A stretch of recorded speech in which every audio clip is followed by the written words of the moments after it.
Podcast Kunal clips में आप सभी का स्वागत है। इस वीडियो में आप देखोगे हमारे पॉडकास्ट की कुछ इंपॉर्टेंट क्लिप्स। तो बने रहिए, सीखते रहिए और एंजॉय करिए हमारी क्लिप्स को।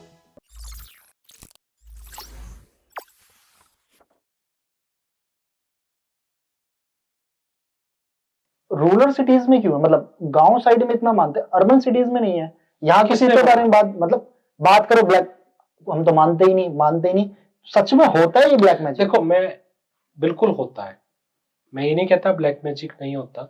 और ब्लैक मैजिक में सबसे ज्यादा असर करती है नजर, जैसे हमारे घर में नजर लग गई। ठीक है, नजर। ठीक है, ऐसा नहीं है कि मतलब हर किसी के ऊपर ब्लैक मैजिक ही हो रहा है, बट आज के इंटरनेट के जमाने ने हर किसी को ब्लैक मैजिक बना दिया है। इतना ब्लैक मैजिक है नहीं जितना उसको ब्लैक मैजिक बना दिया है। और ये किस टाइप के इंसानों पे हो सकता है? जिनका चंद्र कमजोर होता है। और जो ये ब्लैक मैजिक लोग करते हैं, अगर आपको उतना आइडिया है तो किसी भी चीज को लेकर कर सकते हैं। मैं आपको एग्जांपल देता हूँ। मैंने आपको बोला चंद्र आपके जो है मन का कारक है, ठीक है। चंद्र जिसका खराब होगा, ठीक है, सबसे अच्छा रिसर्चर भी वही होगा। ओके। सबसे ज्यादा ब्लैक मैजिक भी उस पे होगा, सबसे ज्यादा वहमी इंसान भी वो होगा, ठीक है। तो चंद्र जो है अच्छा एस्ट्रोलॉजर भी बनता है चंद्र खराब वाला। ओके, ठीक है। तो मैं आपको वही बता रहा हूं कि चंद्र मन का कारक है, चंद्र को मजबूत कर लेंगे तो आपके ऊपर ब्लैक मैजिक का असर नहीं होता है। और इसको कैसे करें? अब चंद्र को मजबूत करने के लिए मैं आपको बता देता हूं। जैसे मैंने आपको बोला शिवलिंग पे जल दे, ठीक है। सबसे अच्छा उपाय है माँ के चरणों की सेवा करें, ठीक है ना। माँ के चरणों की सेवा होगी तो आपका चंद्र कभी भी आपको दिक्कत नहीं देगा, क्योंकि माँ चाहे कितनी भी कमजोर क्यों ना हो, अपने बच्चे को जरूर संभाल लेती, किसी और चीज को संभाले या नहीं संभाले। बिल्कुल। और जो सर ये ब्लैक मैजिक होता है जिन पे भी करा जाता है, तो क्या ये ब्लैक मैजिक इंसान खुद मानने लग जाता है कि मेरे साथ ऐसा हुआ है, इस वजह से भी स्ट्रांग होता है? खुद उसको फील होने लग जाता है। ऐसा नहीं है कि नहीं होता, पर मेट्रो सिटीज में भी होता है, देशों में भी होता है और विदेशों में भी होता है। यहाँ पर जिन भूत प्रेत का नाम दे दिया जाता है, वहां पे यूएफओ का नाम दिया जाता है। होता हर जगह है, पर इतना नहीं होता जितना उसको आज के टाइम में फैलाया जा रहा है। आपने कभी इल्यूमिनाटी का नाम सुना है? यस। वो मतलब अलग ही कुछ कैटेगरी बाहर की, मतलब उसमें बहुत सारे लोग जुड़ते हैं और जो भी उसके साथ जुड़ता है वो जो उसके बदले वो कुछ लेता है, वो किसी ने अभी तक रिवील नहीं करा, पर उसके बदले आपको जो चाहिए वो मिलेगा। लाइक ब्लैक मैजिक से तो काउंट नहीं करेंगे, बट अगर आपने सुना तो वो एक अलग दुनिया है। देखो, मैं उस चीज को मना नहीं करता हूँ कि जिन भूत प्रेत नहीं है, बिल्कुल है। और ये नहीं है कि भूत प्रेत क्या है, पहले तो आप ये समझो भूत प्रेत है क्या। हाँ। समझो, सबसे पहले समझने के लिए मैं आपको एक चीज बता दूं कि जिस तरह से हम जन्म लेते हैं उसी तरह से भूत प्रेत भी जन्म लेते हैं। ये हमारे ही मरने के बाद की चीजें हैं या अलग से?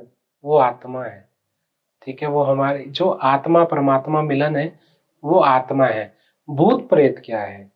जैसे अकाल मृत्यु, ये भूत प्रेत की योनि में चले जाते हैं। या आपको मैं बता दूं, जैसे हम जन्म लेते हैं वैसे ही ये ब्रह्म राक्षस, भूत, जिन प्रेत ये जन्म लेते हैं। हुआ क्या था कि जब परमात्मा इस सृष्टि का निर्माण कर रहे थे तो सबसे पहले उन्होंने किसको? फरिश्तों को जन्म दिया था। ओके। फरिश्ते कौन? देवी देवता, ठीक है। इन फरिश्तों को अपनी पूजा के लिए कुछ ना कुछ चाहिए था, तो इन्होंने नीली आंच से जिन्नों को जन्म दिया। जिन भगवान की पूजा करते थे, ये राक्षस प्रवृत्ति के नहीं थे, पर इनको लगा कि हम भगवान के बहुत ज्यादा प्यारे हो गए हैं, तो ये राक्षसी प्रवृत्ति पे उतर गए। तब परेशान होकर सभी देवी देवताओं ने ब्रह्मा विष्णु महेश को अरदास की कि कुछ ऐसा जन्म करे, सृष्टि का निर्माण करे जिससे कि लोगों का भला हो। तब सृष्टि का निर्माण शुरू हुआ था, तब इंसान पैदा हुए, वो पंच तत्व से पैदा हुए, ठीक है। तो ये जितने भी हैं, ब्रह्म राक्षस हैं, जिन भूत प्रेत हैं, ये सब कैटेगरी हैं।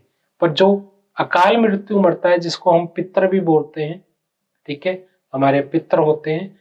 और जो ये भूत प्रेत हैं, ये अलग चीज है।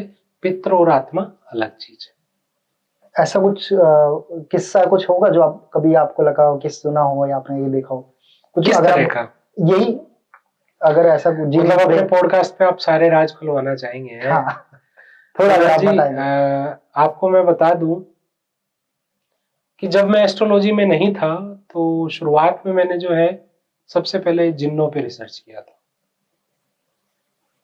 ठीक है, क्योंकि खुरापाती दिमाग है, क्योंकि इसके बहुत तरीके हैं, इसको इस्लामिक तरीके से और हिंदू तरीके से, दोनों तरीके से कायम करने की कोशिश की थी।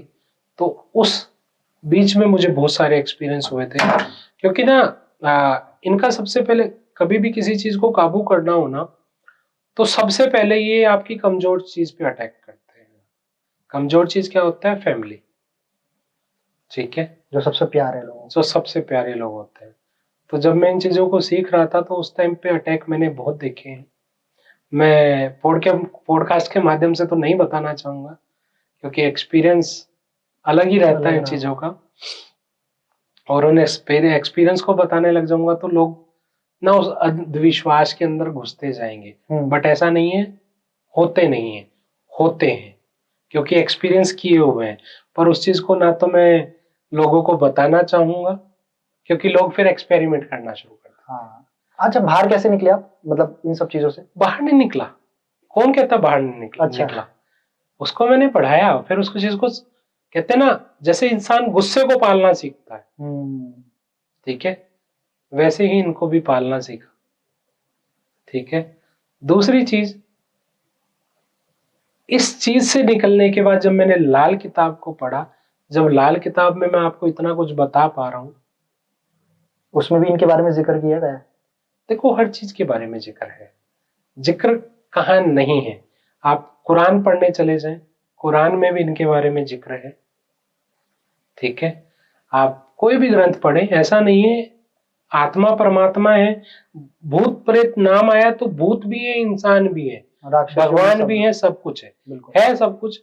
हमारी दिन की दुनिया है, उनकी रात की दुनिया है, ठीक है। मैं इस चीज को मना नहीं करूंगा, डिनाई नहीं करूंगा, पर इस अंधविश्वास में ना पढ़ के, कहते ना बीमारी तो हर कोई पकड़ लेता है, बीमारी का इलाज क्या है वो जरूरी है, वो जरूरी है, समझ रहे? तो बीमारी का इलाज करके दे दो, जाओ तुम ठीक हो गए, वो दुआएं देगा। तो इस पे काम करता हूँ सर। एक चीज और थी, मिथ है जहां तक मुझे लगता है, पर मैं आपसे कंफर्म करना चाहूंगा, लोग क्यों कहते हैं कि लाल किताब रावण ने लिखी थी? जब मैंने आपको एक बात बोली शुरू में ही कि 1939 में इसका जन्म हुआ, पंडित रूपचंद जी जोशी ने बिल्कुल किया, नो डाउट। रावण जी एक बहुत अच्छे एस्ट्रोलॉजर अपने टाइम पे रहे हैं, और उन्होंने ही 9 के 9 ग्रहों को अपने काबू में किया है, पर उन्होंने लाल किताब नहीं, उन्होंने रावण संहिता लिखी। ओके, तो लाल किताब बिल्कुल आप जो बता रहे हो वो सबसे अलग है। रावण संहिता एक अलग है, रावण संहिता में भी उपाय मिलते हैं। ओके, ठीक है, किस तरह से ग्रहों को काबू किया जाए, तो कहीं ना कहीं उसका मिश्रण है लाल किताब में। मैंने क्या बोला? कॉम्बो है ये सारी चीजों का, चाहे वो वैदिक है, नाड़ी है, सबकी एक समरी है, उसका एक समरी है। तो उसके कुछ इसके अंदर पॉइंट है